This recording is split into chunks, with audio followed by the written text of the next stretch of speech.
Carl in North Carolina. Carl, thanks for waiting. You're on with Mandisa. Yes, it's this is Carl from North Carolina. It's primarily a call for Mandisa than anything else. Carl. First of all, kind of a white Carl, I promise I'm not trying to be a dick. I promise I'm not trying to be a dick. I'm trying to save you. Be very cautious about how you phrase this question, because I already know it's a bad question, and Mandisa and I have talked about it before. So I just wanted you to come in cautiously on it. So there you go. Now you're up. Black people embrace. What? Say that again, Carl. Well, I'm trying to wonder why so many Black people and people I admire embrace Christianity, given the history of racism and white nationalism in this country.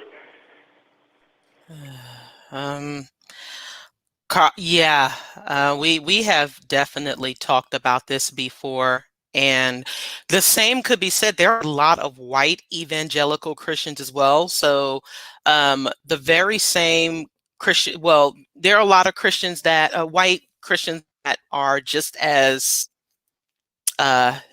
blinded as Black folks. But again, yes, this has been something that we have discussed before regarding the institution of enslavement and the enforcing of Christianity, but also the church being an institution that actually provided a sense of support when the legal system and when this country of America disfranchised and oppressed Blacks.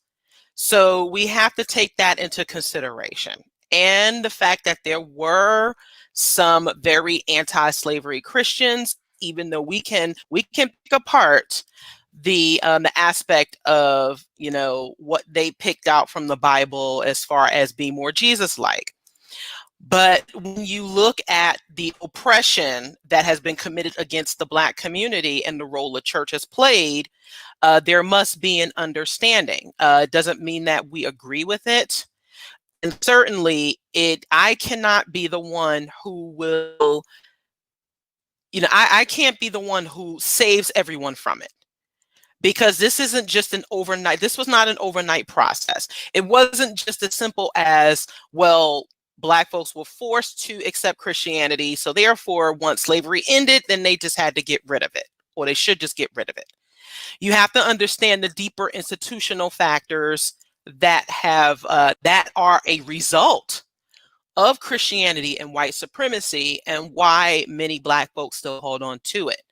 It would definitely be worth researching that. It would definitely be worth taking a look at some seriously historical factors into play. And if you want to help with that, if you really want to understand that, do that research and support our organization and what we do. We don't claim to liberate everyone from religion. That's impossible. We're not God. But the best you can do is to do some research on the enslavement, the institution of slavery in this country. Also, the role that the church has played in actually implementing and creating schools, and also other community services. So there are a lot of things that we can acknowledge that the church as an institution has done, but that the doctrine itself has been damaging. So it's not just one blindly blanketed response to that. And I hope that answered your question. Yeah, it sort of does. It's the fact that so many people I admire, like here in North Carolina, there's William Barber, Cornel West, Martin Luther King. Mm-hmm. Reverend Warnock, who just got elected. Yep, Reverend Warnock, yes. Very smart, intelligent people that you would think that would kind of like abandon that thing and say, and start to say, I mean, we saw the events that this past week. It was terrible, and saw some guy wearing a shirt on there saying Camp Auschwitz.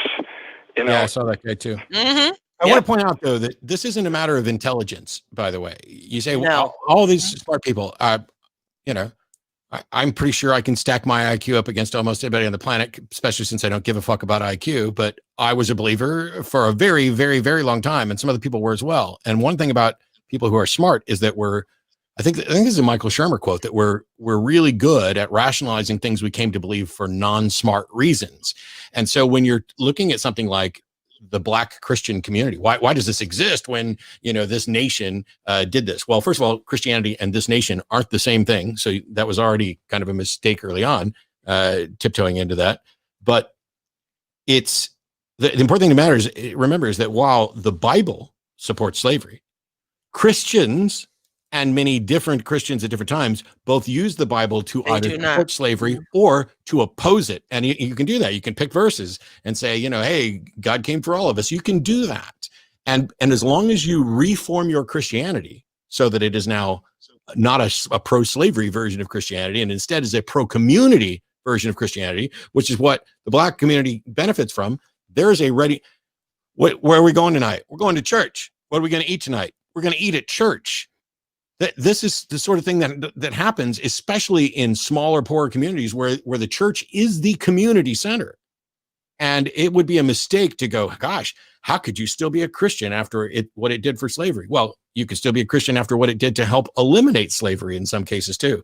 So while I'm opposed to Christianity, I don't want to oversimplify things to just be like, oh, Christianity is always in every version pro-slavery, and anybody who supports that is just, I mean, stupid. That's not the way it works. It's not a matter of intelligence. It's about being convinced of things for bad reasons and building community. Right. Plus, Carl, all the people you mentioned are men. They're male. Christianity is still very pro-male. Yep. It's still, and so even these intelligent Black men that you speak of will benefit from this institution that heavily favors males. It is full of male privilege and male dominance. So, of course, if it gives them that prominence to a community that has been disenfranchised and disadvantaged, then of course they're going to utilize it, no matter how intelligent they are. It's like asking somebody, why do you keep dating women if they keep breaking your heart? Maybe Matt should just go be gay for a while. I mean, that's not the way the brain works when you're evaluating things. It's, here's my family, here's my community. I didn't find my way out of Christianity because I got smarter. I found my way out of Christianity because I cared about the truth and I investigated. And let's be honest, there's not a lot of motivation for most people, irrespective of their racial heritage, to actually do that. We are lazy, and we have important shit to do every day that doesn't involve, let me go learn a dead language and see if I can prove that this God somebody else is talking about is real or not. Yeah, well, I guess I can see, you know, that point. I guess, you know, there's another thing too, that I've been an atheist since I was 8. You know, grew up in a Lutheran household, and I stopped believing, you know, very early on. As George Carlin said one time, he was a Catholic up until he reached about 8, when he reached the age of reason. So I guess I'm coming from a different perspective, where I've been a non-believer since I was about 8 years old. Yep. And that's why we appreciate you calling in. Yes, and that is right. And that also speaks to a privilege that you might want to reconsider and check. Because yes, you were, and I was fortunate enough, even though I come from privilege, I was fortunate to not have been raised fully as a believer. So I was, even from my childhood, I was never fully immersed in religion, but I have known far more in my community who have been. And again, you have to look at the institutional structures as to why that is the case. And having a better understanding from that point, instead of just looking at, well, why are those people still believers, even though it makes sense to me, because it makes sense to both. It makes sense to me, you, and Matt that Christianity is very immoral. It is a very damaging religion and has been damaging to the Black community.